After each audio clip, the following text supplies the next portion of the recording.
Okay, these are the electric. This is the electric power supply line coming into the house. This is called the service drop, and it should not be in trees.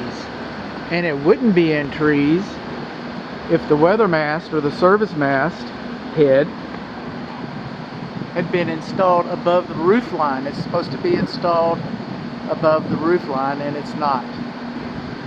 This is the meter. It should be sealed on 3 sides, on the tops and the sides, to help prevent moisture from getting in there like that. This is the grounding rod. That's it. There we go. That's our grounding rod, and it has not been properly buried. Those are 8-foot rods. They're not supposed to be buried 7 foot 6 inches. And we don't know. That could be a 1/2 foot rod. For all we know, that could be. A 4-foot rod or a 3-foot rod. We don't know that the builder didn't cut those in and stick them in there.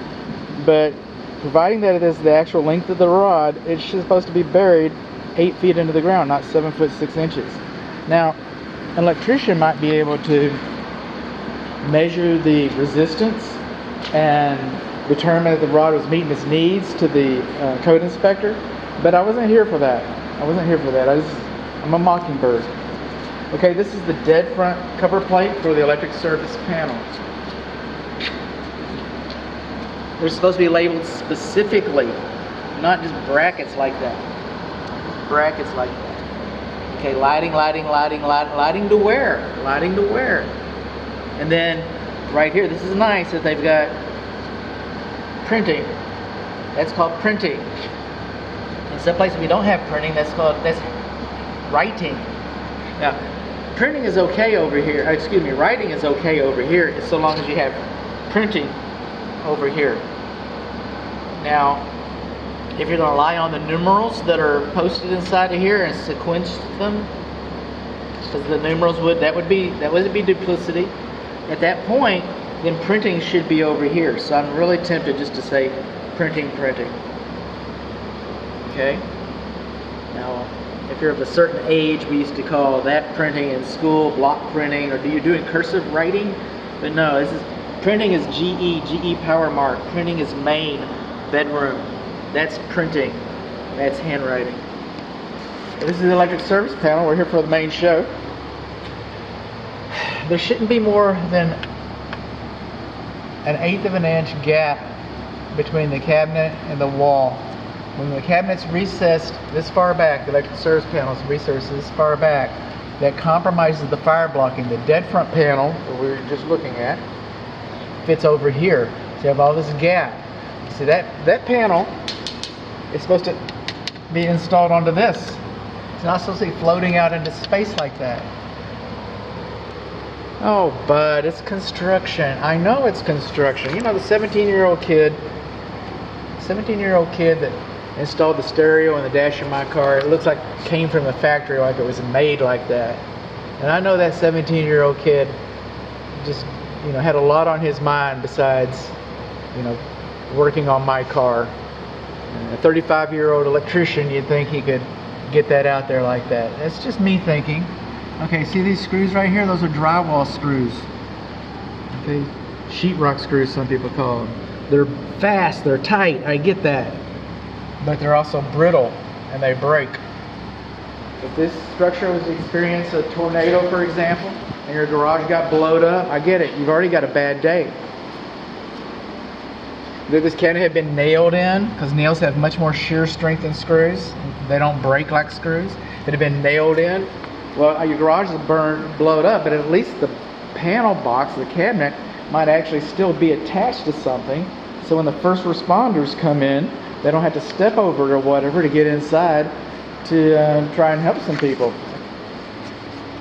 What else have we got here? There's L1 and L2. They're supposed to be covered with a little protective neoprene blocks. If you don't know this is hot, you don't belong in this cabinet. If you don't know that's hot, you don't belong in this cabinet. I get that. They're still supposed to be protected with those blocks. We've got 2 grounds. I don't know where the second ground goes to.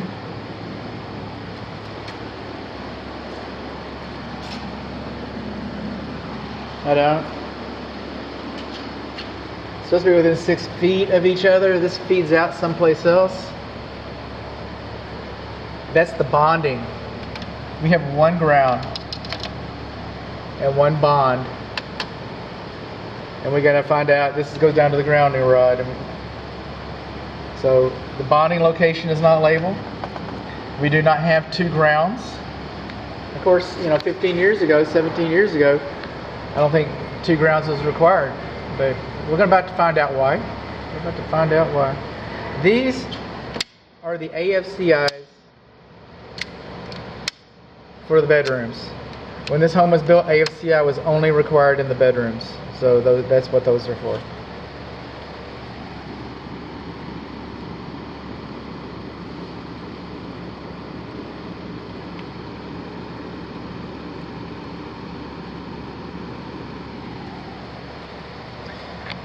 These wires shouldn't be in touch with the panel cover.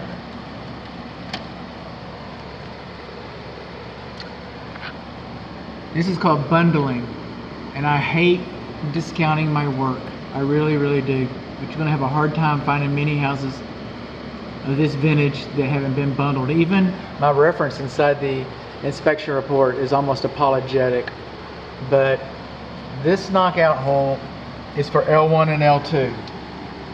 We didn't know where the cabinet's going to be, so we have several of them. See all these little guys? It's because the manufacturer and code says you shouldn't bring more than 2 cables in at a time. So all these cables here should be coming in here and here and here and here, and there would be all this air between them. We don't have that. It's bundling. It's called the skin effect.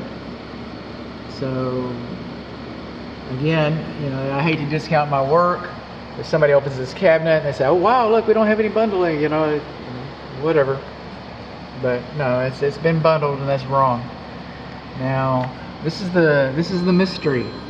If you look right in here, see those 2 bolts on the main bus going in there? You see how bronze they look? Okay?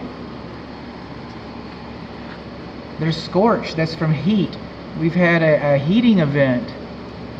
Alright? These aren't scorched. Those are scorched right there. Scorched in here. So that we've had an overheating thing. So what did we learn? We learned that our service drops in the trees. Our service mast does not extend the weatherhead above the roof line. We learned that our electric meter is not sealed on 3 sides. We learned that our grounding rod is not properly buried. We learned that we only have 1 grounding rod. We do not have 2. We learned that we have more than 1/8 of an inch gap in our cabinet. We learned that our cabinet was screwed in with drywall screws. We learned that our labeling is inadequate on the dead front cover plate. We learned that the wires are touching the panel cover. We learned that we have bundling. We learned that L1 and L2 do not have protective covers on them. We learned that we've got some scorch marks inside of the cabinet. And we learned that we got combustible debris inside the bottom of the cabinet. We've learned all those things.